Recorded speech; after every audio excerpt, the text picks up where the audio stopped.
唐公子，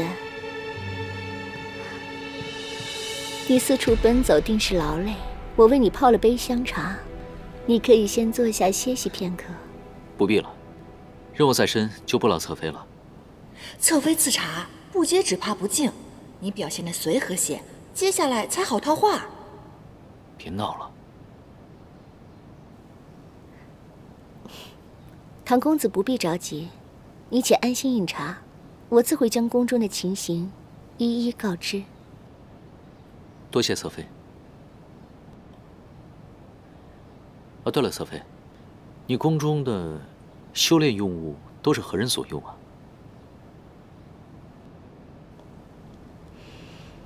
殿下酷爱修行之术，在巡游中与我结识，便将我强行纳为了侧妃。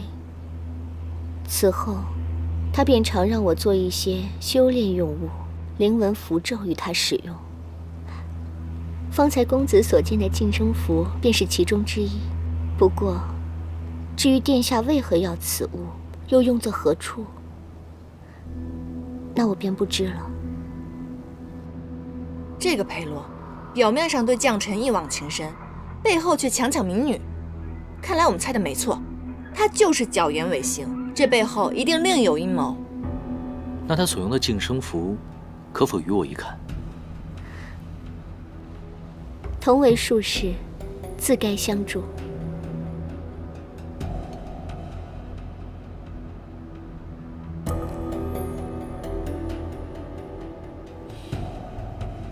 9位，此物需每日更换，这张符纸便是刚换下来的。如若9位身中，定是每日悬挂于9阁之中。多谢侧妃解惑，我先行告退。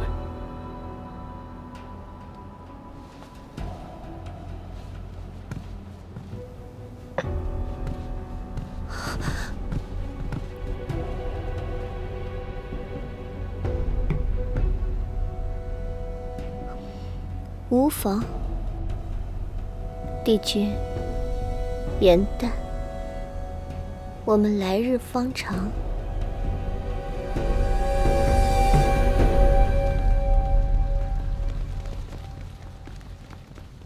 殿下，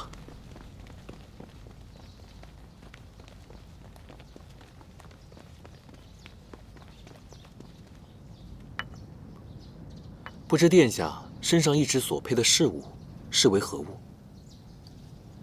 哦，这个是之前宫中来的捉妖天师，担心宫中妖邪未退，便给了我这千年桃木，驱邪镇妖，用以御身。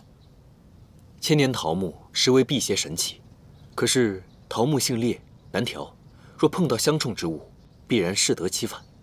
不如我帮殿下瞧瞧。这个天师就不用操心了，我以左以玳瑁、麒麟角幻土融入其中，助其电照风行，物尽其用。这几味用料颇为讲究，若不是修炼之人，极难知晓。他怎会对术法之事如此了解？难道在私练功法？殿下，有一名天师今日进了侧妃宫里。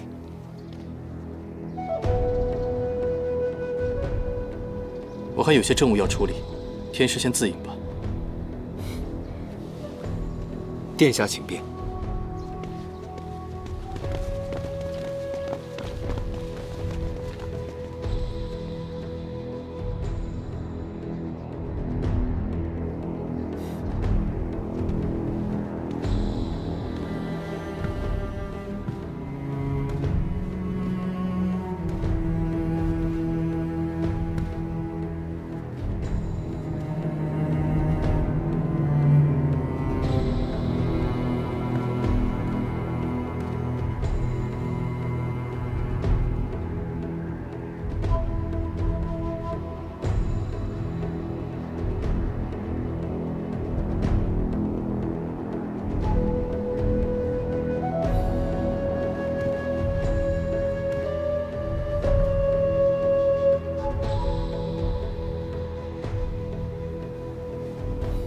其他烛台上皆沾有蜡油，为何这只如此干净？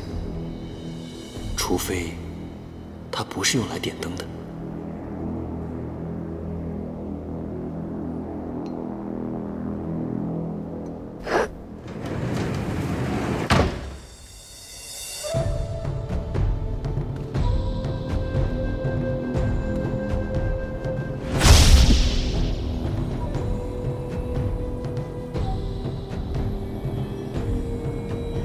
此处灵力聚集，定是裴洛修炼之所。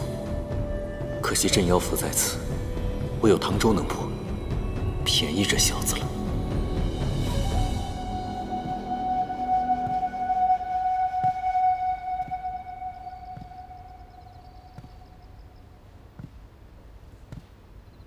这酒不仅有草木粮食气味，还隐隐透出一股血腥之气。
我进阁前才发的信号，你来的倒挺快。我是担心你的法力平平，拖累我和颜淡。你们快来看，是之前失踪的那些女子。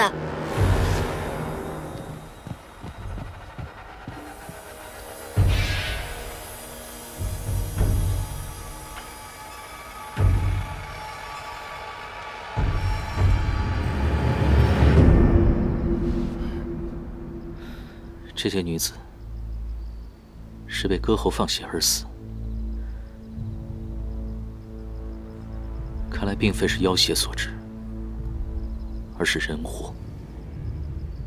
难怪那小子跑得那么快。放心吧，我已经在他身上设了追踪符。哦，那还不快追！哦。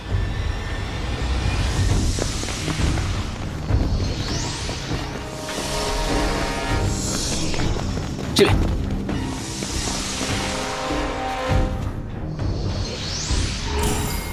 追踪符已破，他发现了。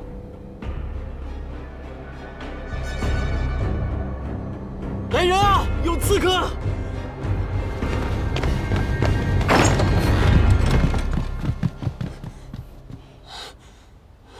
有刺客！刺客往那边跑了，快追！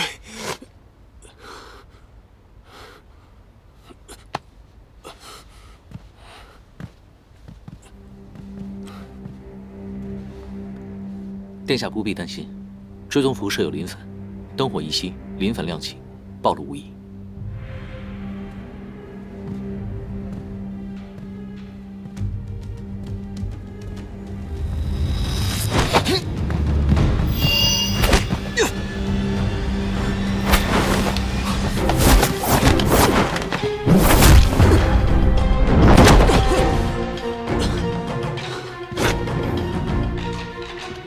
你果然在私练功法。你诈我！你虽为人，为祸之身却远胜妖魔，居然还以桃木符傍身，真是讽刺。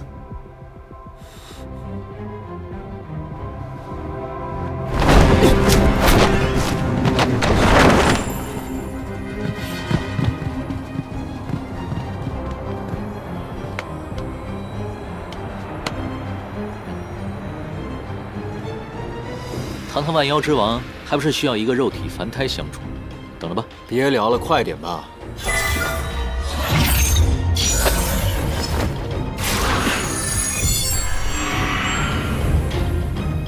哇，谢了。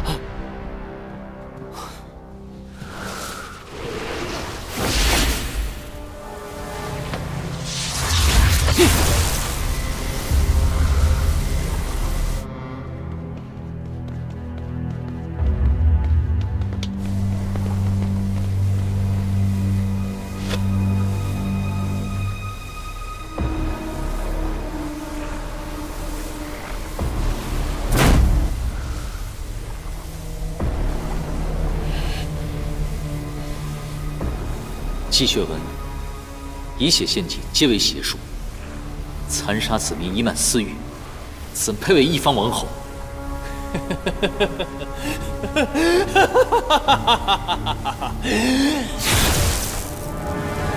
若有我，天下作甚念，有何要紧？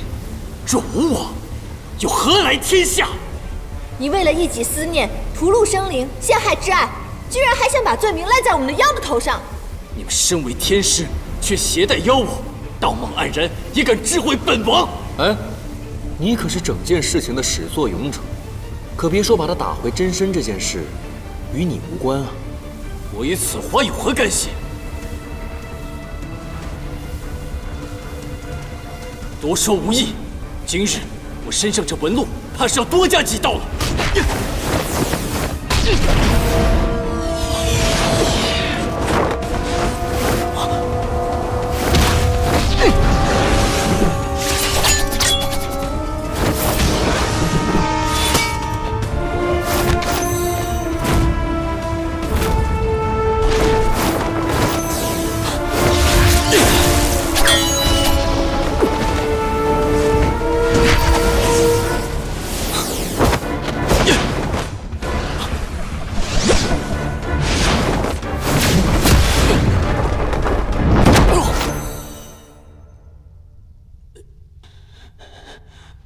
我的长生丹就要炼成了，你们拦不了我。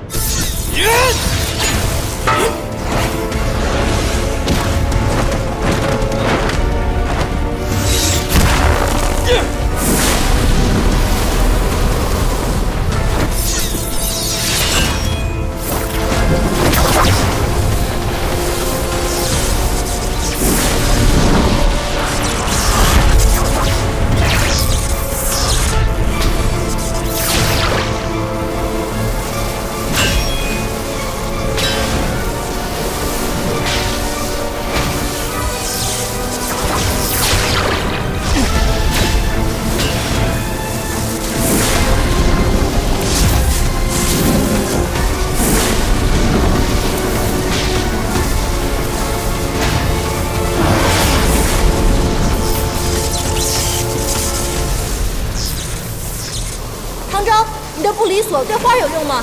法术记下，你是花是人，我皆能将你召回。你要干嘛？我有办法了。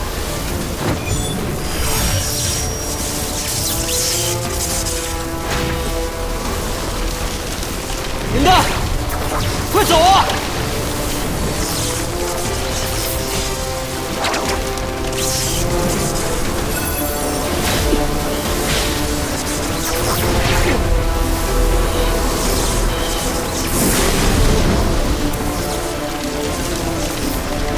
一步。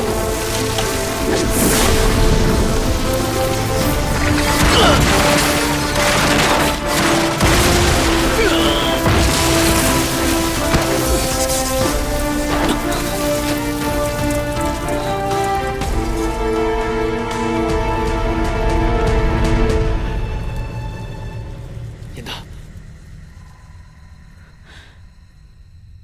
谁让你自作主张了？就该把你关在玉葫芦里。只要能为将臣报仇，这点花瓣不算什么。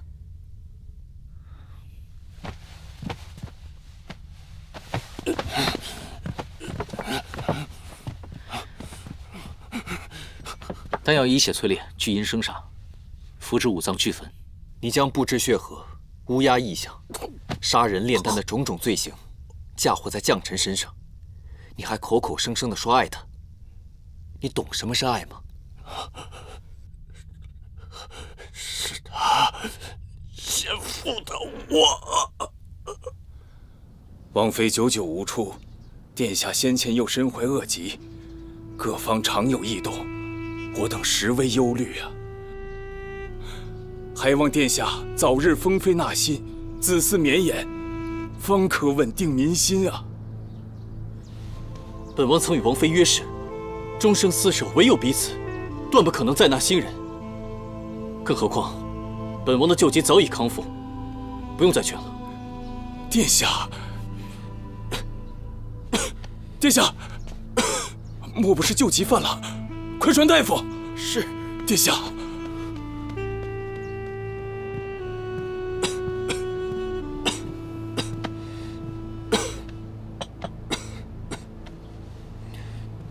裴洛，大夫已言明，你只是一时心急，胸口淤痰，往日旧疾早已痊愈，你大可不必焦心。除去疾厄，与常人无异。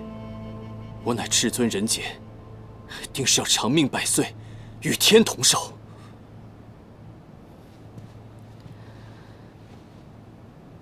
你为何还执念于长生？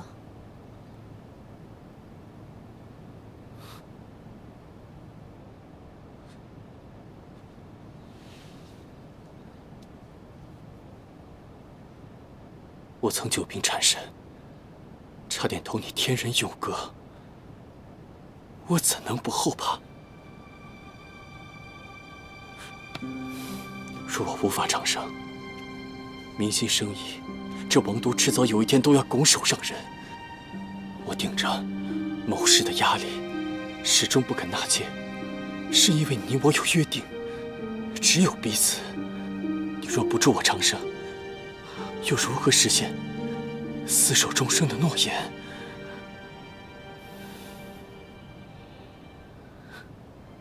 江辰，再给我一颗神丹吧。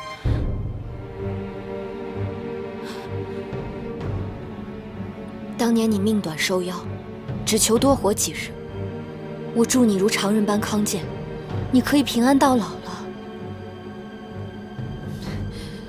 为何还不知足？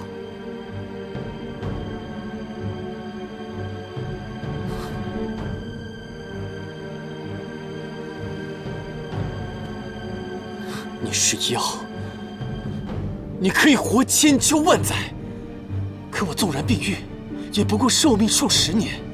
助我长生对你而言轻而易举，为何你这般自私，就是不肯助我？无中生有之事，你叫我如何帮你？裴洛，你为何变得如此贪婪？你还记得我们当初的模样和心愿吗？我当然记得。可你知不知道，我为了信守诺言，承受了多少重压？对于纳妃之剑，我一概不理。你有为我考虑过吗？江辰，不是我变了，是你变了。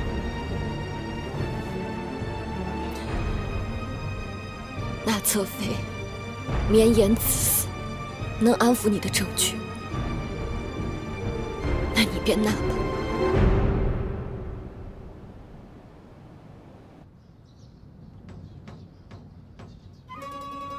二娘子，你我两情相悦，定当永结同心。夫君，岂敢一片痴情，定当永不负心。娘子，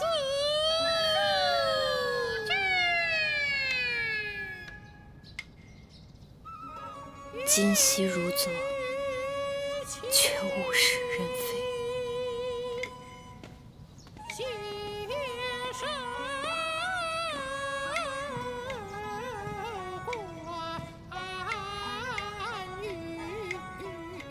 这就是那位善修术法的圣德侧妃。这帮戏子的唱功极差，远不如你。不如王妃登台表演一段，给我们助助兴。我无法相助殿下，不配做这个王妃。将臣自请封宫，从此不出宫门半步。王妃宁愿与殿下永不相见，也不愿意助殿下一臂之力吗？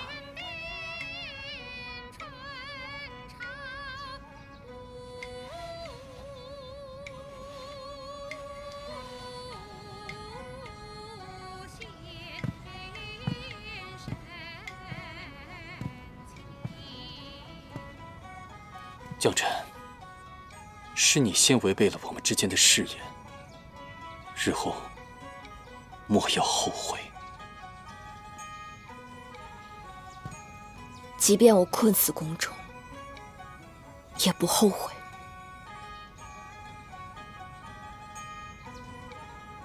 原来王权野心是永远也无法得到满足的。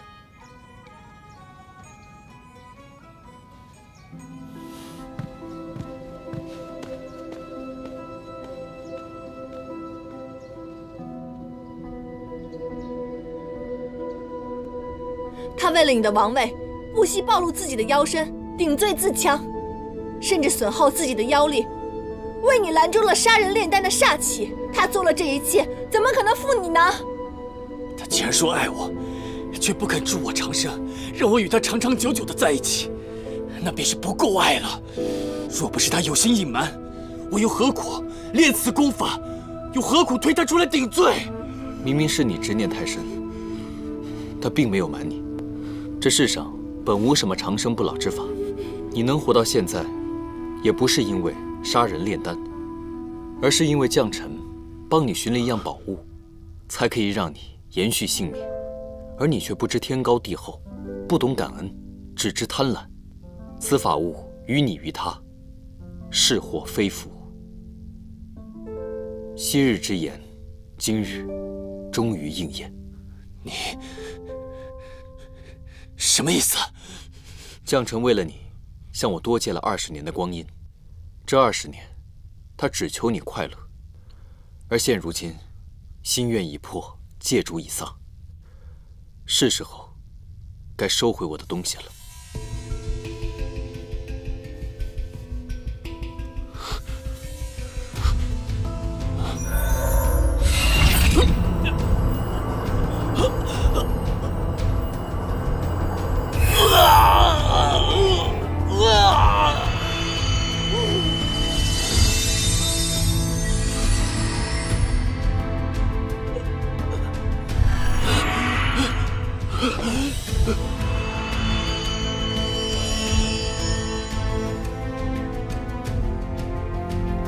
这便是你的义眼吗？此物并非普通妖猿，他究竟是何人？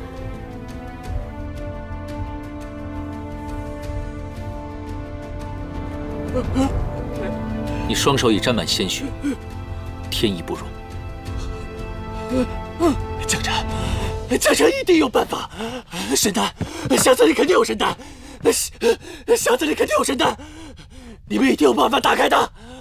锁心藤乃是花精族妖法，由执念所化，唯有化解心结才能打开。将臣既是因你生愿，能打开此匣的，便只有你。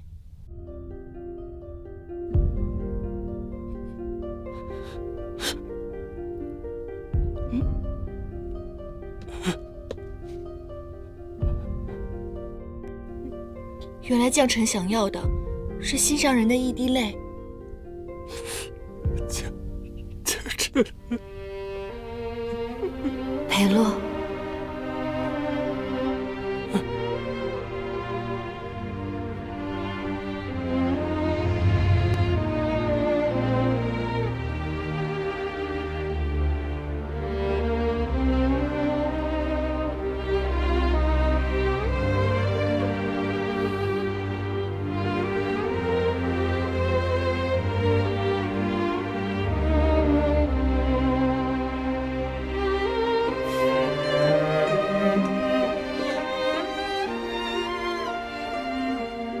封妃乃王公重视，你我早已登载史册，流传万世，为何还要学百姓做法？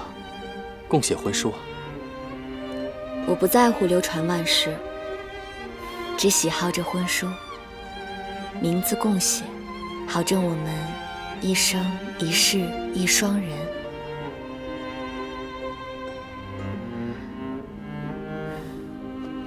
我可得把它好好藏好，万一哪一天你说话不作数呢？我一心解你病痛，圆你心愿，没曾想，却又给了你新的禁锢。自始至终，将臣心中只希望你平安喜乐。有朝一日，再与君共撑纸伞，相濡以沫。满目山河空面远，不如怜取眼前人。唯愿君心似我心，不慕江山只慕人。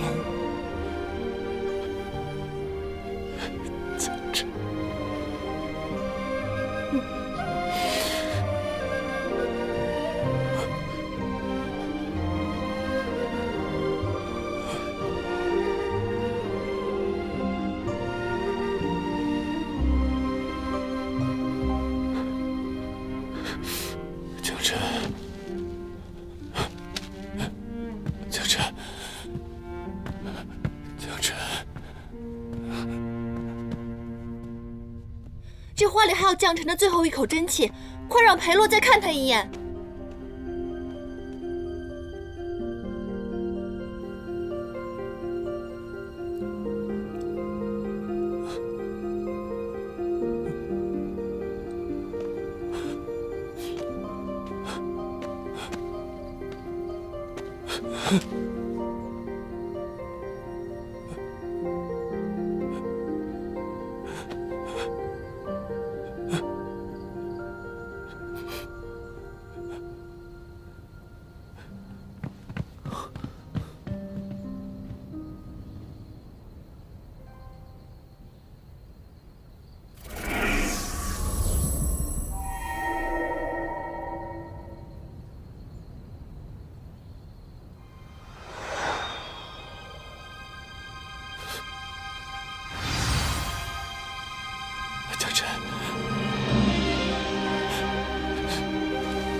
将臣，我来晚了，我错了，我不求成圣了。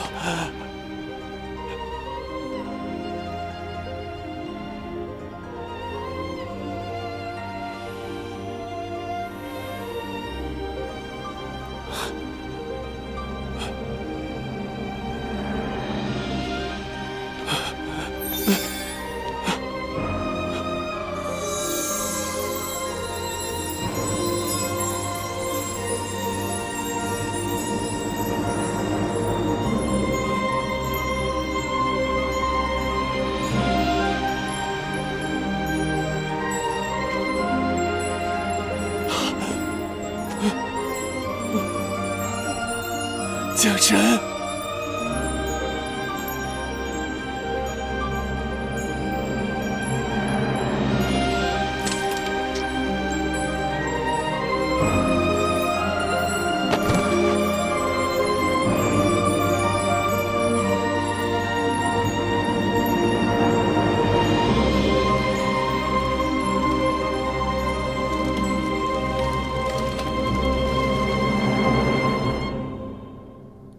将臣，你的心愿已了，你安息吧。放心，我会记住我们的约定，我会替你好好看这个世界，历尽人世间的五毒六妄、七情八苦，写出刻骨铭心的戏本，感动三界四海。颜淡，你是否觉得我此般取回一眼，过于残忍？若是裴洛相信将臣，不该到这一步。相爱之人本应坦诚相待，不留嫌隙。倘若有一天，你发现我骗了你些什么，你会怎么做？山主大人也有对不起我的时候吗？那自然是要让你做牛做马，好好补偿一下了。方才我探了一下裴洛，以他的修为，不可能施展困住严丹的法阵。以他看四叶汉丹的神色，却像毫不知情。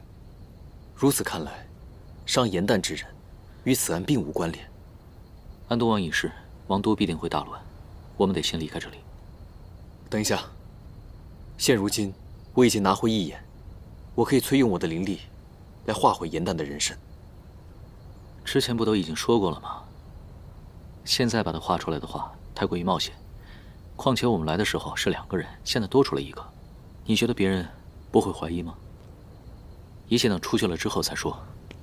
等等，方才在密室中，我察觉有一事奇怪，明明风力已停，我的花瓣却仍然飘去了丹罗炉顶。此路不凡，或许是其中藏有什么厉害的法器。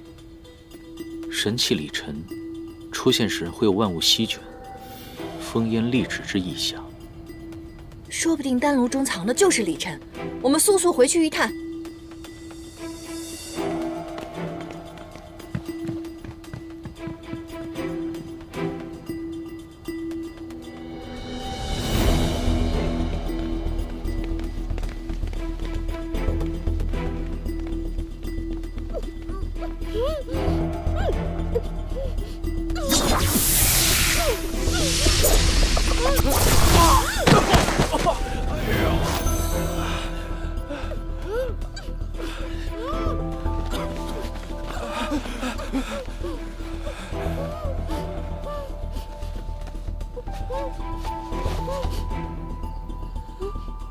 侧妃，你们2个好大的胆子，竟然敢行此恶举！说，为何要害人？天师饶命！我们在侧妃宫中偷到幼物，被他撞破，这才一时动了歪念。圣德，谢过公子。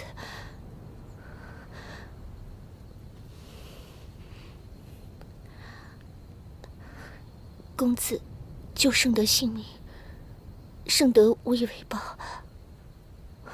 我愿将我师门法宝李晨赠与公子，以报救命之恩。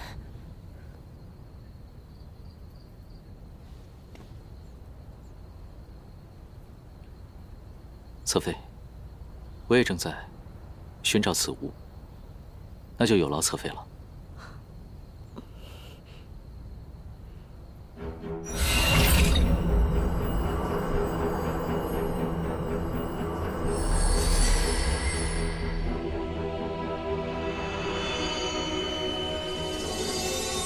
安都王不仅强行纳我为妃，还因发现了我贺心门的至宝李晨，欲占为己有，屠我满门。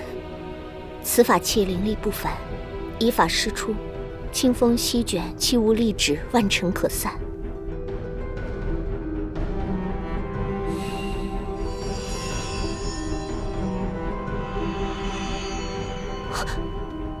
这宝物从未有过认主之相。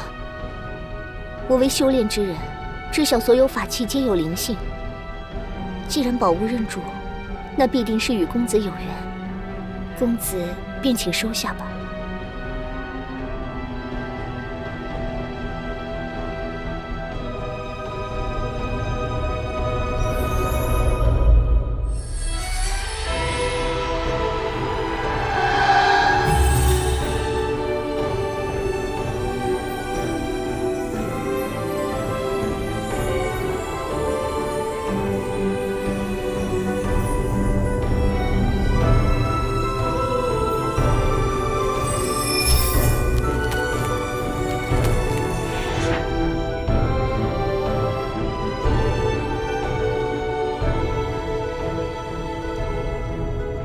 多亏有我，才未错失神器。等出宫了，你可得准备8针玉石、传奇画本，好好感谢下我。听说唐师弟清正洒脱，不染物欲，如此看来也是假的吧？看来于师兄也并不了解我。我这个人吧，既贪婪又小气，别说是宝物了，哪怕是一朵花，我都会占为己有。更不可能会让给旁人。哼！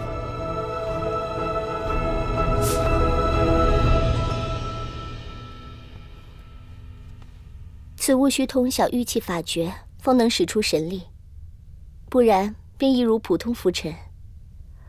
安都王昔日略得匆忙，法诀应该还在我师门之中。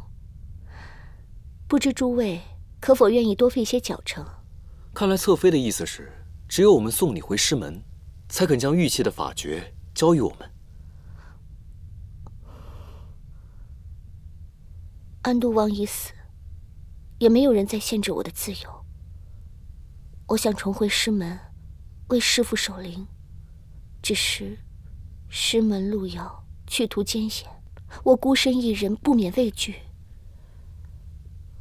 此物与我有救命之用，多谢侧妃相赠，我定会护送侧妃回师门。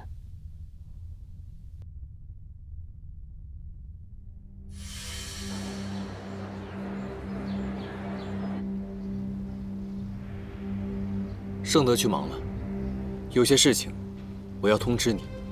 王公案已结，我要带严旦回家去。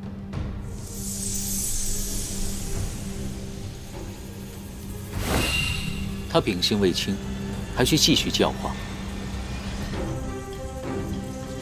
他是我野兰山的妖，该如何行动，需要你的指点吗？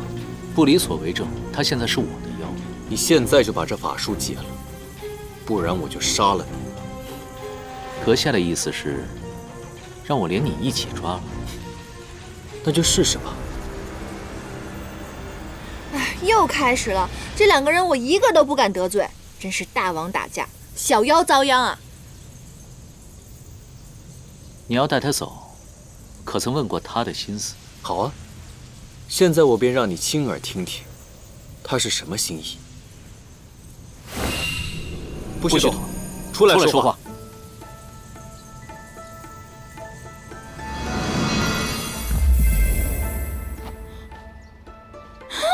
我终于变出来了！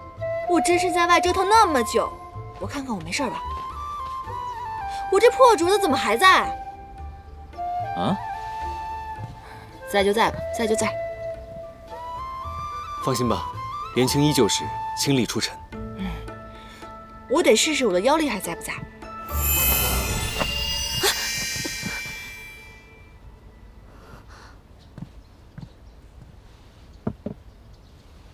妖力？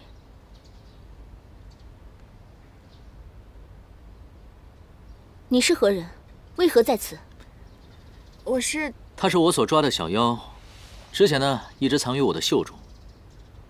听取了王公诸事，一人知晓你的身份。不过他秉性善良，绝不伤人，不必担心。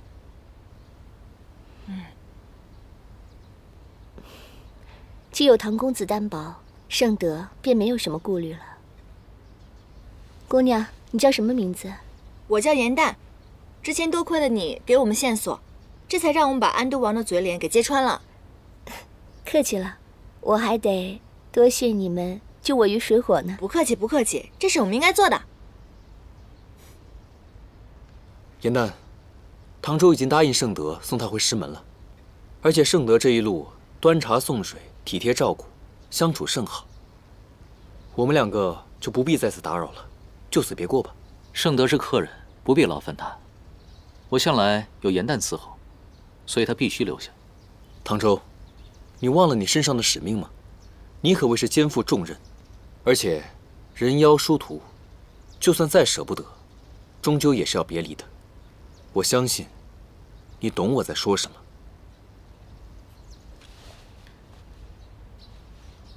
是去是留，不是你说了算，终究还是要过问他自己的意思。哎，这样吧，那我说两句吧。其实我呢，这些日子经历神府、凌霄派之行，还有王宫之事，我也明白了，与好友死别之痛，为好友报仇之快。可就算经历了这些，我对世间的人心、世事还有很多的疑惑，所以我想还是周游四方，早日完成与将臣的约定，写出一部名扬四海的细折子。这么说，你不想回延兰山了？我当然想回，那是我的家，可是不是现在。咱们下山不是也为了日行一善吗？再说了，唐周已经答应盛德送他回师门了，2个人也不方便，不如我们一同游历，好好体会下人生，还能互相照顾。你觉得呢？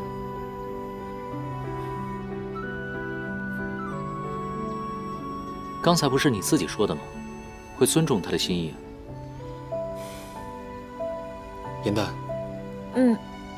答应你便是。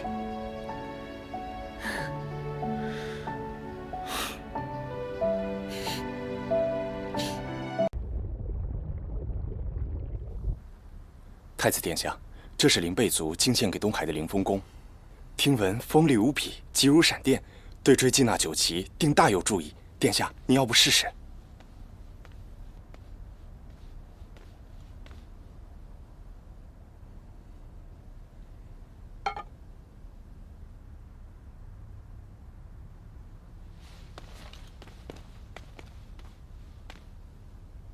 你今日如此反常，竟然主动来找我，定有缘故。说吧，找我何事？我的确找你有事。我知道，近几日你率军追杀于墨，想必你也知道他9旗的身世了吧？于墨心怀挚爱，一心只愿追随心爱的人，畅游凡界，无心争夺权力。对于四海之主的位置，也丝毫不感兴趣。你这么做，只会引火烧身。若被其他水族知道了，反而会影响你东海的尊严。招揽！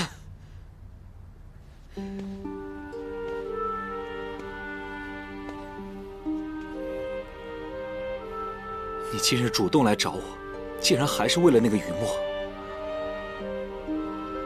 你我在玄心崖相伴100年，你真的就一点都不了解我的心意吗？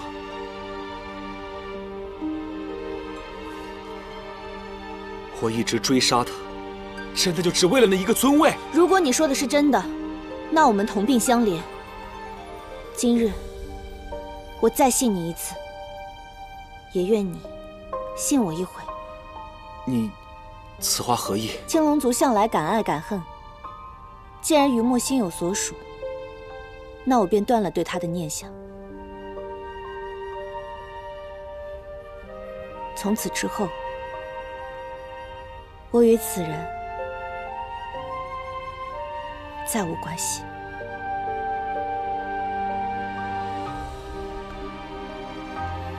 这一次，我定不会拖延推诿。我愿与你定下婚期，嫁入东海。此话当真？当真。南海和东海的联姻，想必你日后四海之主的位置，定坐得安稳。但是，我不喜欢杀戮，只愿你放了雨墨，善待四海水族。从今往后，我便与你一心一意守护四海，伴你地久天长。好，我答应你，我不再追寻雨墨，我这就修书你父王，早日定下我们的婚期。那我便回南海，准备嫁衣，等你迎娶我。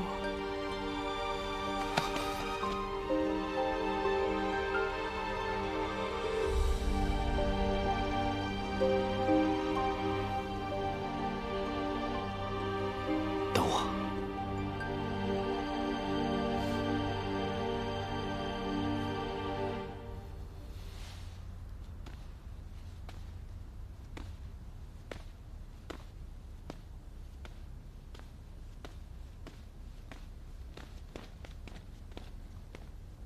殿下，您真的相信赵良公主所说的话吗？我想信他一次，不过，你还得通知我们藏于南海的人，时刻盯紧他们父女。有任何异动，随时禀报。是。那9旗，继续追踪，格杀勿论。是。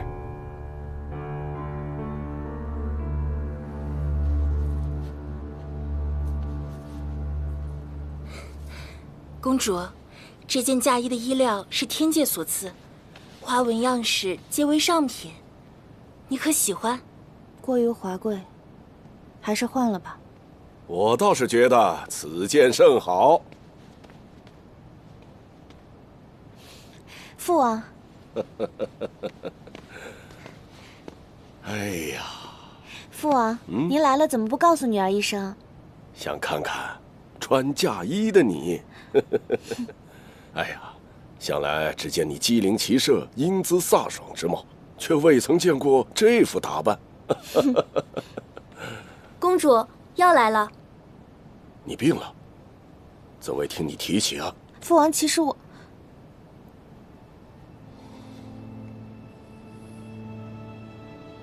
你们退下。是。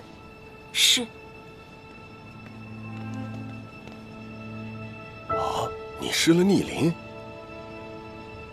难怪如此虚弱。此鳞不仅是周身灵力所及，更是龙族适中之物。你大婚在即，怎会没了此物呢？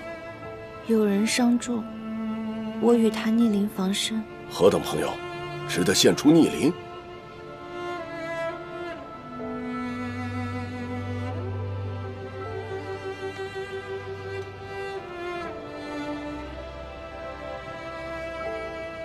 幻心灵但凡摇响，便生裂纹。我猜的没错，想来是有人摇响了此铃，你便情定于他，因此愿给逆鳞正心。既如此，你又何必答应与东海的婚事呢？女儿与那人有缘无分，只能以朋友的身份相处。如今女儿已舍念自误，只愿缔结姻缘，助敖轩登位，庇佑青龙族，太平永盛。我向来无意在四海揽权争霸，又何必拿你的姻缘去换取所谓的繁盛？为父心中唯有你幸福安康最重要。告诉我，你那心上人是谁？我派人前去探问他的心意，绝不让你错失良配。父王，这桩姻缘并非是女儿一人之事。敖轩为人心狠手辣，东海残暴，若你去寻了此人，那人必定会面临追杀之危，还会连累到整个南海。父王，女儿已认清自己的命运，还请父王莫要因为我得罪东海，增加无谓的杀戮了。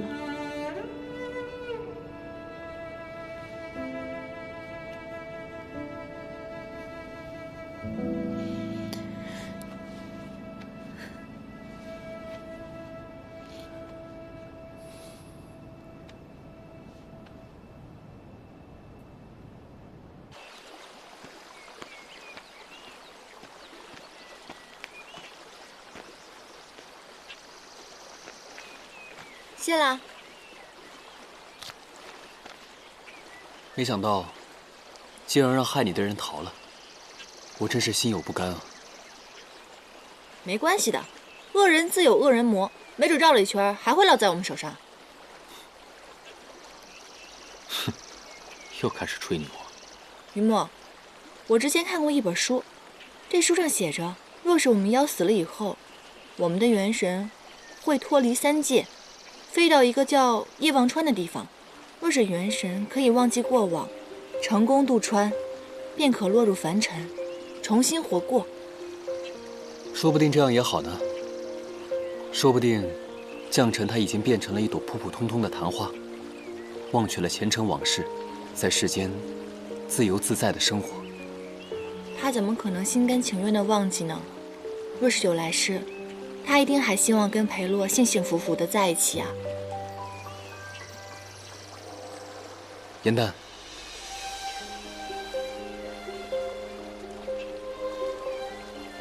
没事。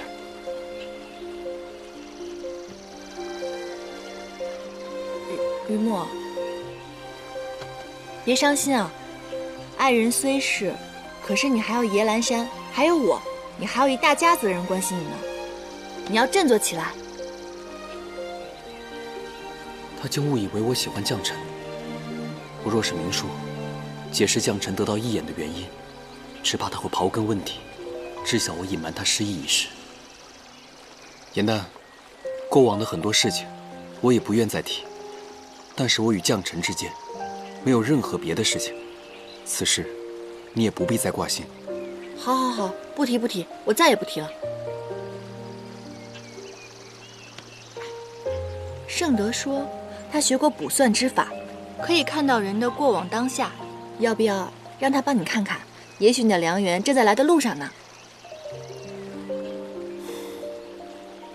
凡人修炼，怎可能通过往当下？他究竟是何人？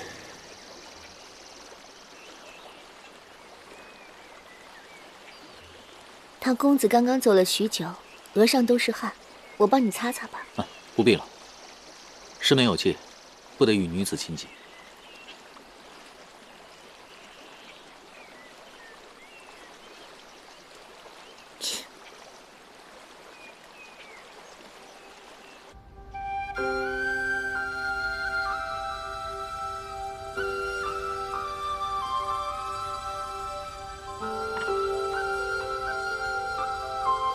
裴洛半生受疾厄所缠，痊愈之后，却依然没有满足，不惜杀人炼丹，还害死了自己爱的人。这就是人世间五毒之贪了吧？而将臣痴心相附，舍身护佑，最终却换来了一个离心的结局。可见，人事都转，七情历练，人最终还是要更爱自己的。我要把这些全都记下来，为以后排演。这样，无心者观情，有心者自省，这样世间就可以少几桩悲事。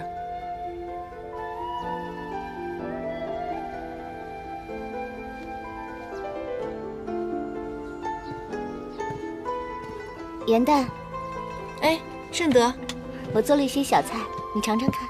哇，这些美食好漂亮啊，我从未见过。圣德，你真是心灵手巧。你尝尝看。这些菜都是天界做法，你前世今往自然没见过，只是一些家常小菜罢了。你要是喜欢，以后我每日都做与你吃。这味道，我怎么感觉在梦中好像尝过似的？你喜欢就好，多吃一点。嗯。颜淡，我初来乍到，与谁都不亲熟，心中实在是寂寞。唐公子救我于危难，我却不知他有甚喜好，难以还报，实在是很焦心。我只能来请教你。嗨，真的，他这个人吧，喜欢整人、翻规、欺负弱妖。别看他表面温文尔雅，内心非常的黑暗。上一次他就开始这些似乎都是一些寻常小事，你可知他有什么特别的喜好？特别的喜好？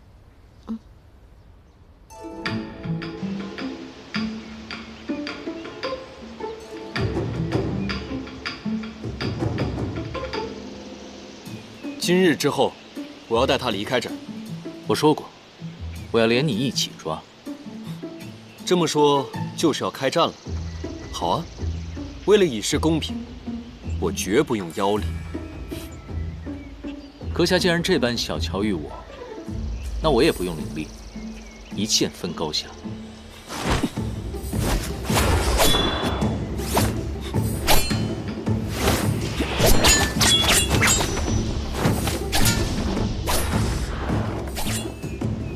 哼，据我多日观察，果然没错。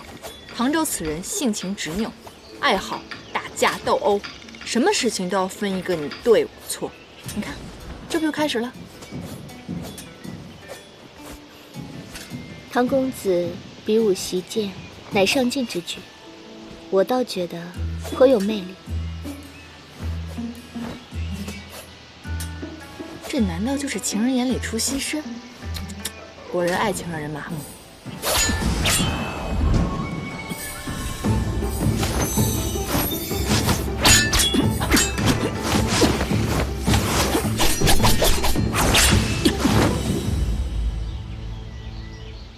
阁下确实剑法超绝，当为人中英杰。可是为何偏偏不懂得自重，招惹自己不该惹的？难不成想自毁前程？阁下智勇双全，确为妖中王者。但我凌霄派向来以除恶为己任，你，我抓定了。妖中自有好坏，我们野兰山更懂得如何区分惩恶扬善。可是万派之宗，却不分青红皂白，抓捕屠杀，如何服众？驱邪扶正，乃我派宗旨。然，天下生灵皆有善恶之分，我自当恪守教诲，健身明志。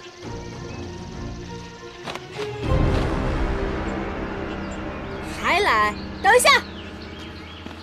别打了，别打了，别打了！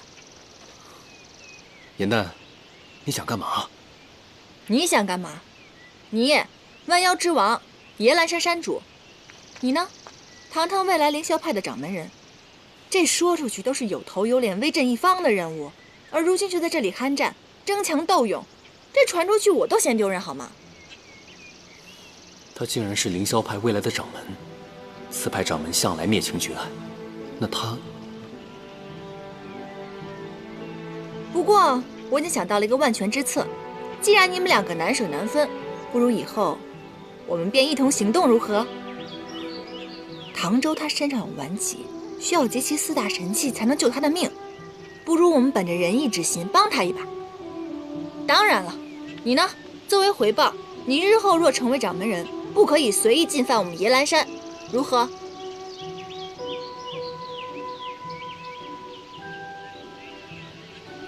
来嘛，不要那么严肃。江湖嘛，多个朋友多条路，少个朋友天堵墙。再说了，此番我们人妖合作，必成佳话，也可以缓解捉妖师和妖之间的矛盾，这伤亡也会减少。为了顾全大局，你们表个态嘛！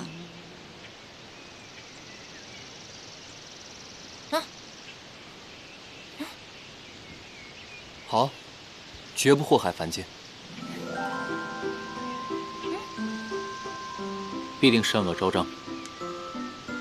好，既然如此，我们日行一善小队正式成立了。哎，现在大家都是伙伴了，你天天拿那个布里锁拴着我也不是个事儿啊。你不如帮我给他卸了，也算是博一个合作的彩头嘛。来嘛！化干戈为玉帛，以证你的诚心。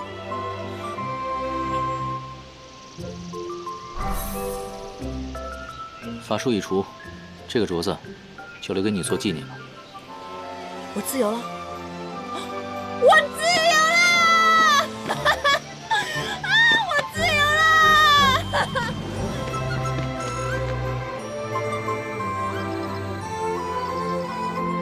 这种感觉太好了。我再也不用担心晚上睡觉被撞，白天被挡，而且也不用时时刻刻在唐周面前啦。解了这法术也好，这样于公子心里应当好受一些。于墨，他怎么了？这几日来，你与唐公子走得近，我见于公子常常独自行走，凝望着你，神色甚是寂寥，大概是觉得受了冷落。被你这么一说，好像还真是。最近他的情绪郁郁寡欢，我每每关心的时候，他都说没事儿，而且他不承认他喜欢将臣。我也不知道他这么做是故意为了让我不再担心，还是另有隐情。爱别离之苦，我曾经历过。毕竟他是你的山主，自然不愿意在你面前展露脆弱的一面。但是他不说，不代表真的没事，否则如何解释他的失落？既然你们关系要好，你应当多陪陪他，别让他觉得寒心了。你说的有理，我绝对不能做一个忘恩负义的妖怪。不如明日我将唐州公子约出，方便你们与公子单独相处。你好好开解开解他。受山主大人照拂这么久，现在是我严旦该报恩的时候了。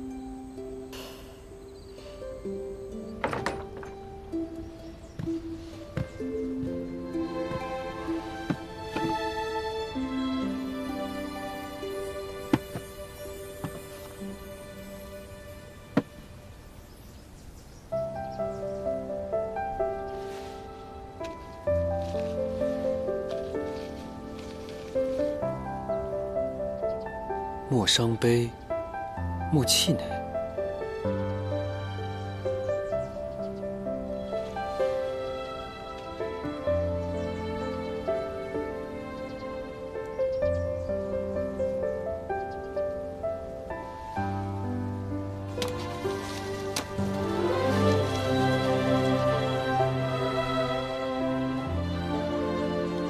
大好风光在明日。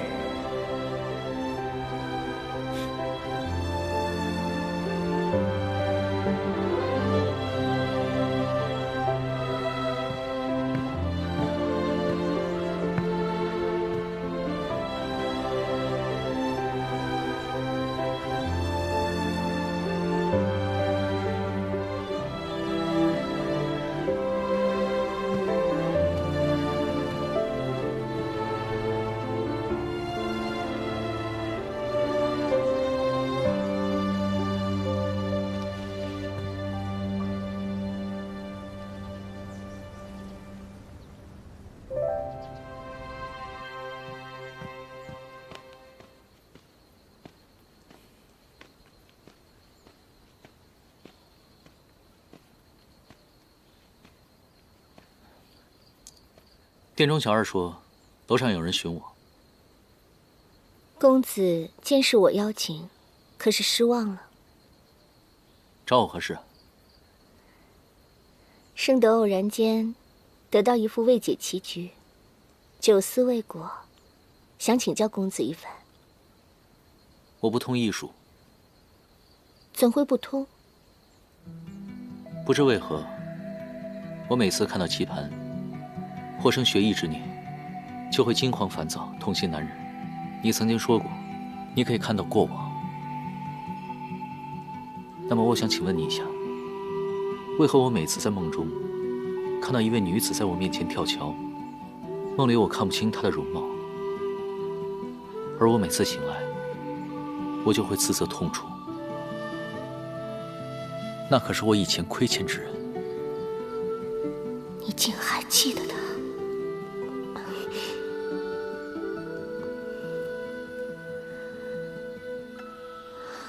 从卜算之象看来，此女子是公子的劫难，并非正缘。公子过往便是受此女所骗，负恨而死，因而现在才会发梦警戒。莫要再亲近于他。若是劫难，那他跳桥我定会心生快意，为何我也会跟着一起痛呢？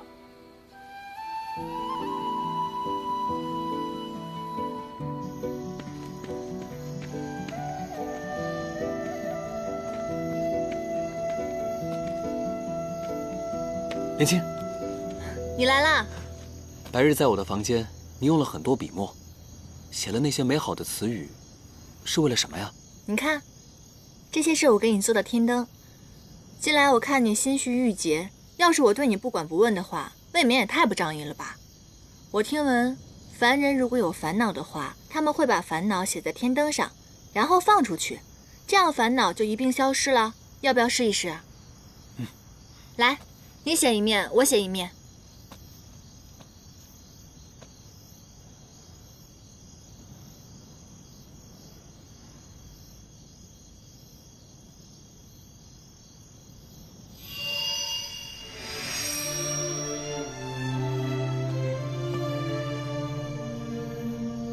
写完了吗？那我点灯啦。好。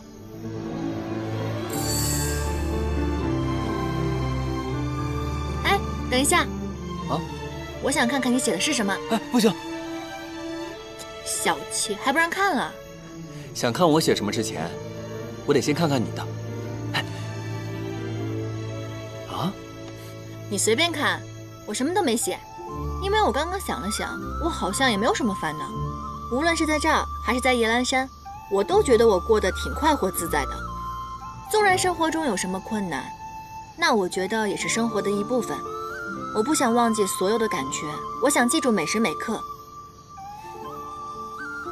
既然我已经说了，那你现在可以告诉我你写的是什么了吧？好，我写的是，今日你给我送的食盒太难吃了，我一点都不敢动。而且希望你的厨艺能够增长。就这？真没良心，那是我特意给你做的，好吧？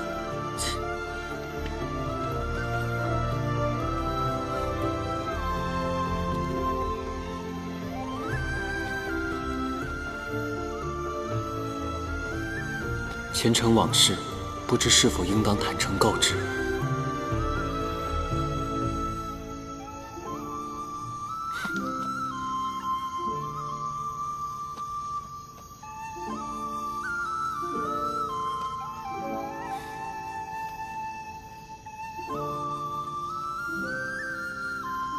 也许只有我瞒着你，你才会一直这般快乐。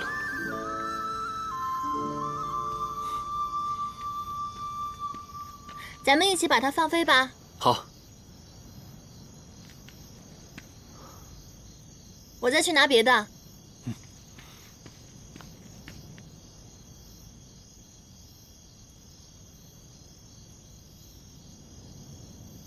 你说这些天灯在天上飞着，会经历怎样的旅途，看到怎样的风景，还真是羡慕。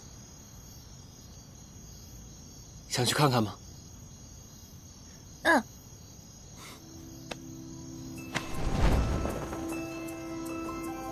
既然公子不通艺术，那圣德便为你弹奏一曲，怡情解闷。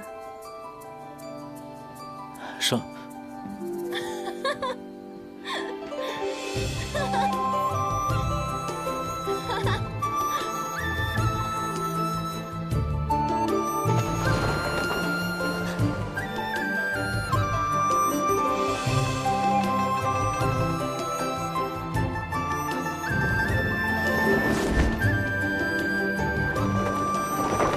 停步！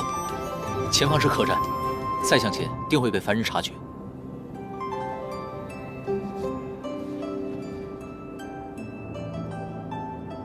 有我在，不会有危险的。若是没玩够的话，我再带你去前面看看。不用了，刚刚天灯已经看得够多的了。本来今日想帮你排解心结，没想到又让你带我看了场天灯。无妨，做主公的自然要对莲卿宠爱有加。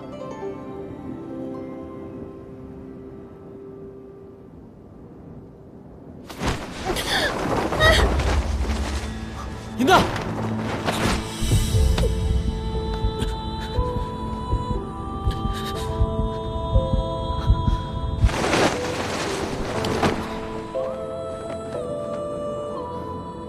小心点儿。谢了。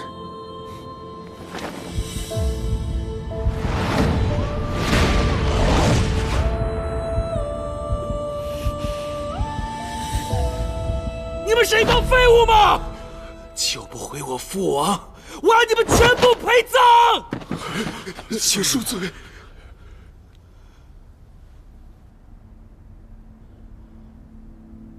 欧轩，父王，为父大限已至，回天乏术。唯有一事要交代于你，你要尽快与赵兰成婚，掌握南海势力，以固统治。父王您放心，孩儿一定承您心愿，统领四海，延续东海龙族世代荣耀。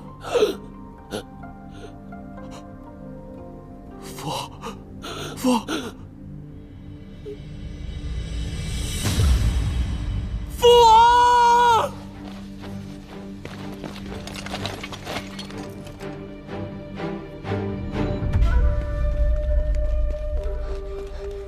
殿下，南海密探来报，南海龙王昭衍秘密离宫，说是要去寻找那9期遗孤去了。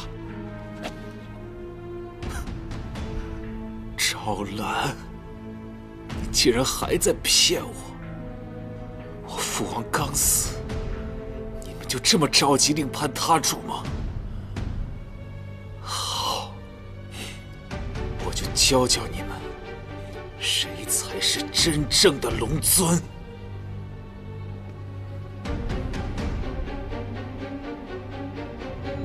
骑兵去南海迎亲。你这个是不是作弊了？哎，我严某人可是赌技超一流，夜来山头号圣手，愿赌服输好不好？你跟盛德就在这儿生活，我跟云墨去找吃的，吃完赶紧赶路。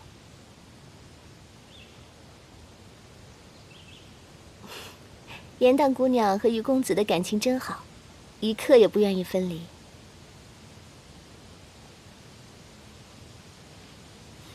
别误会，别误会，我对于墨那是忠心耿耿的主仆之情，是不是？于墨公子好生自在，可是四海即将因你而起浩劫吗？来者不善。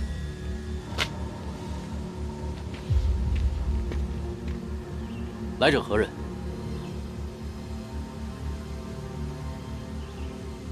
应元帝君竟然没死，眼界称他云神仙士，难道是另有隐情？先生立难，不得无礼。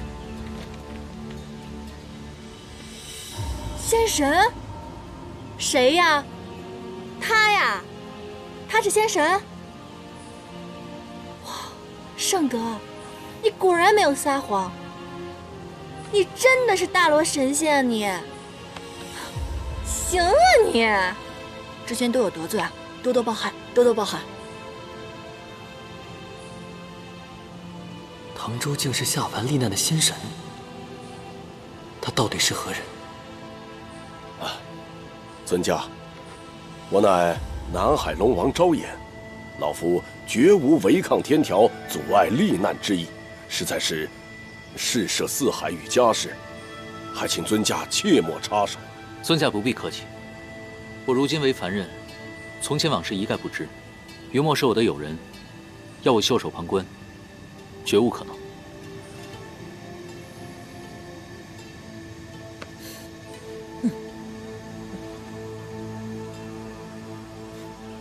定是敖轩让你来取我的性命，如果真有本事，来取就是，为何还要给我冠上一个危害四海的罪名？哼，我要你人头何用？老夫要的是四海安平，更要我女儿一世幸福。你是为昭兰而来？昭兰大运婚时，下凡之后，借兵将婚期一拖再拖，如今愿意出嫁后，更是郁郁寡欢。我才知道，他竟想牺牲自己终身幸福来换取你的安宁。你可知，逆鳞不仅是翼尾龙的通灵至宝，更是通婚时用以交换世中的信物。你既接受了逆鳞，就该对他负责。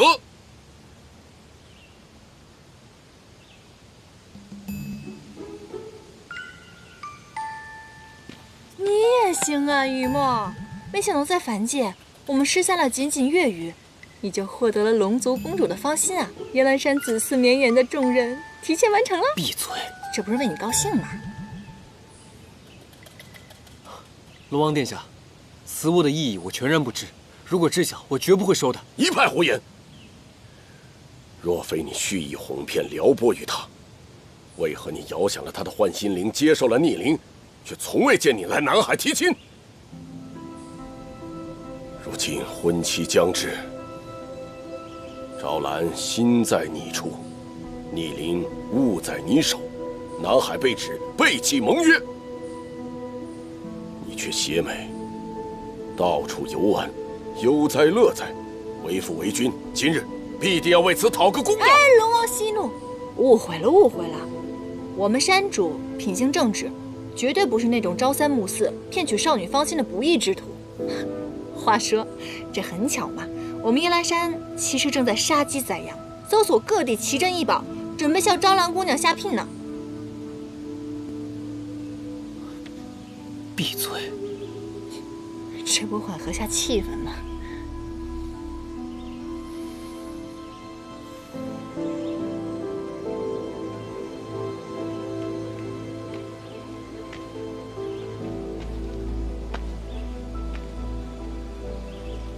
事到如今，我必须到南海见招兰一面。太好了，那我现在回夜来山跟您准备接亲一仗。你闭嘴吧！我从来没有说过我要娶她。也是，堂堂的南海公主，让人悔婚做妾，于理不合吧？不是那个意思，我跟招兰绝无可能的。况且我早就有心仪之人，我跟招兰也从来没有任何越矩的行为。果然还是忘不了将臣。他将此逆鳞赠送给我，就是为了救我性命。现在我才知道此物的意义。在这个时候，我必须要把逆鳞还给他，并且告诉他我真正的心意，不可能让他因为我的安危而错嫁不爱之人。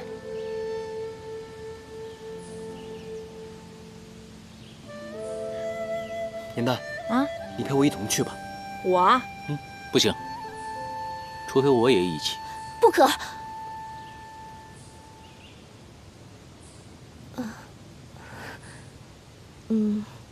是这样的，我从前在师门的时候，曾听闻过神仙罹难一事。这神仙罹难，若是罹难未尽而肉身殒命，只怕再也无法归位回天。唐公子如今只是肉体凡胎，水族又恰逢异主，势力不稳，若贸然卷入其中，怕是风险太大。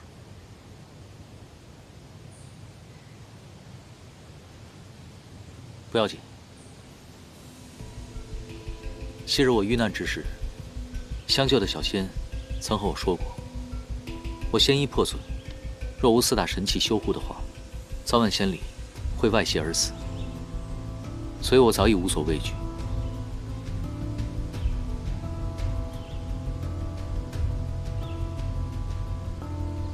我不跟着去，让捉到手的小妖跑了，倒是得不偿失了。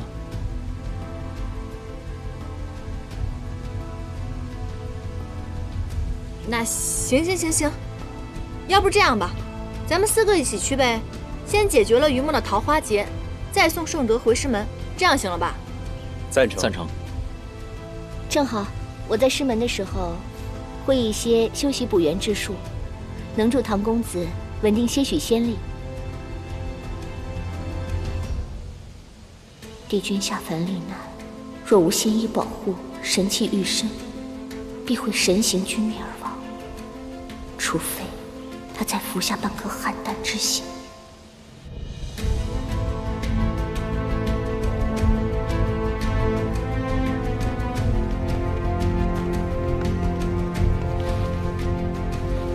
尊家，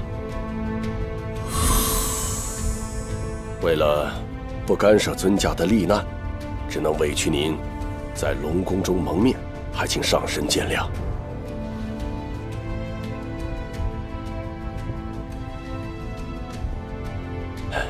老夫的家事，竟然还要劳动尊家，实在是让老夫惭愧不已啊！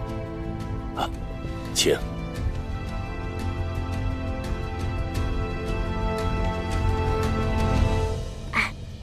这唐周到底是什么身份啊？连一海之主的南海龙王都对他这么毕恭毕敬的，难不成他是戏折子里说的大罗金仙？圣德，你可知道他到底是什么身份吗？颜淡妹妹未免也太会说笑了。遇晋升仙阶或犯了错的仙家，才需下凡罹难。一般位列上神之尊者，无需遵循。天界谪仙众多，身份尊贵者云云，我们不不必费心猜测。哦，圣德姑娘，懂得还真多嘛。颜淡，我听你这话的意思，我这个靠山啊，你算是靠够了，要不然换个新靠山靠靠。哎呀，此番游历，我总算懂得了一个道理：求人不如求己。再说了，我就算要找靠山，当然是主公这种亲切的靠山啦。聪明，走吧。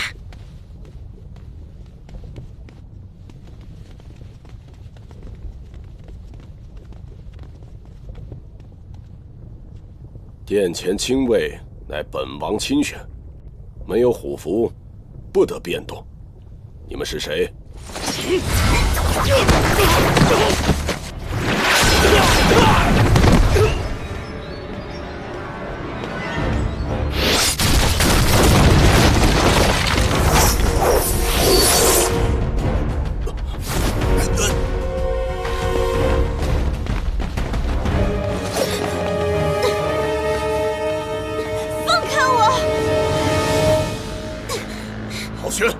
放开我！昭衍殿下莫怪，我东海仪仗队久待数日不得入门，本王只得亲自来接我的王妃。父王，他早在宫中安插了自己的人，你一走，他便带兵攻入殿中，大开杀戒。敖玄，你住手！敖玄，你虽继位东海龙王，我也是南海之主。今日你带兵攻入我南海，杀我亲卫，掠夺我女，我是天条，无视天规。昭衍，你暗中私会于墨，还让这贼子于墨率其亲信闯入南海，欲抢我王妃。我出兵相助，接管南海，是理所当然。帝尊又奈我何？哼，敖玄，你不要狂妄自大。幸亏我及时发现昭兰的心意，没有酿成大祸。即便她没有心上人，我也绝不会让她嫁给你这般残暴狠毒之人。你和昭兰联手哄骗于我，如今又将我的迎亲队拒之门外，如此奇耻大辱，我焉能忍气吞声？你纵使身居尊位，南海龙王毕竟是你的长辈，你这般贸然杀入南海，伤人掠夺，和盗匪有什么区别？我继位龙王，乃是四海之主，凡界之中以我为尊。